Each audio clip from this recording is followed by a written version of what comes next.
ಗೆ ಸ್ವಾಗತ. ಗೌರಿಶಂಕರ ಇವತ್ತಿನ ಸಂಚಿಕೆ ಪ್ರೊಮೋ ಏನೇನಾಗುತ್ತೆ ನೋಡೋಣ ಬನ್ನಿ. ವಿಡಿಯೋ ಇಷ್ಟವಾದಲ್ಲಿ ಪ್ಲೀಸ್ ಲೈಕ್ ಮಾಡಿ, ಸಬ್ಸ್ಕ್ರೈಬ್ ಮಾಡಿ ಅಂತ ಹೇಳ್ತಾ, ಇಲ್ಲಿ ಗಿರೀಶ್ಮ ದೇವ್ರ ಕೋಣೆಗೆ ಹೂನ ಕಟ್ತಿರ್ತಾರೆ. ಆ ಹೂನ ಕಟ್ತಿರ್ಬೇಕಾದ್ರೆ ಚೇರ್ ಮೇಲೆ ನಿಂತ್ಕೊಂಡು ಕಟ್ತಿರ್ತಾರಲ್ಲ, ಅವು ಕೆಳಗಡೆ ಬಿದ್ದುಬಿಡ್ತವೆ.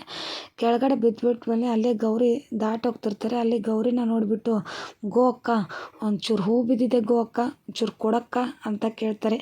ಗೋ ಅಕ್ಕ ಅಂತ ಇಬ್ಬರು ಅಕ್ಕ ತಂಗಿ ಮೊದಲು ಎಷ್ಟು ಚೆನ್ನಾಗಿರ್ತಾರೆ, ಹೀಗೆ ಕರಿತಿರ್ತಾರೋ ಇಲ್ಲಿ ಗಿರೀಶ್ಮ ಅವರು. ಈಗ ಮತ್ತೆ ಅದೇ ರೀತಿ ಗೋ ಅಕ್ಕ ಅಂತ ಪ್ರೀತಿಯಿಂದ ಗಿರೀಶ್ಮ ಕರೀತಾಳೆ. ಆ ಪ್ರೀತಿಗೆ ತುಂಬಾ ಖುಷಿ ಪಡ್ತಾಳೆ ಇಲ್ಲಿ ಗೌರಿ ಅಂತ ಹೇಳ್ಬೋದು. ಇಲ್ಲಿ ಕರೆದಿರ್ತಾಳಲ್ಲ, ಅವಳು ಬೇಕು ಅಂತಲೇ ಕರೆದಿರ್ತಾಳೆ ಗಿರೀಶ್ಮ ಕೂಡ ಗೋ ಅಕ್ಕ ಅಂತ. ಹೂ ಕೊಡಕ್ಕ ಅಂತ ಕೇಳಿದ್ದಕ್ಕೆ ತುಂಬ ಎಲ್ಲ ನನ್ನ ತಂಗಿ ಮರೆತು ನನ್ನನ್ನು ಪ್ರೀತಿಯಿಂದ ಅಕ್ಕ ಅಂತ ಕರೆದ್ಲು ಅಂತ ಇಲ್ಲಿ ಗೌರಿಗೆ ತುಂಬ ಖುಷಿಯಾಗುತ್ತೆ. ಇಲ್ಲಿಗೆ ಇವತ್ತಿನ ಎಪಿಸೋಡ್ ವಿಡಿಯೋ ಪ್ರೊಮೋ ಎಂಡ್ ಆಗುತ್ತೆ. ವಿಡಿಯೋ ಇಷ್ಟವಾದಲ್ಲಿ ಪ್ಲೀಸ್ ಲೈಕ್ ಮಾಡಿ, ಸಬ್ಸ್ಕ್ರೈಬ್ ಮಾಡಿ, ಶೇರ್ ಮಾಡಿ. Thank you.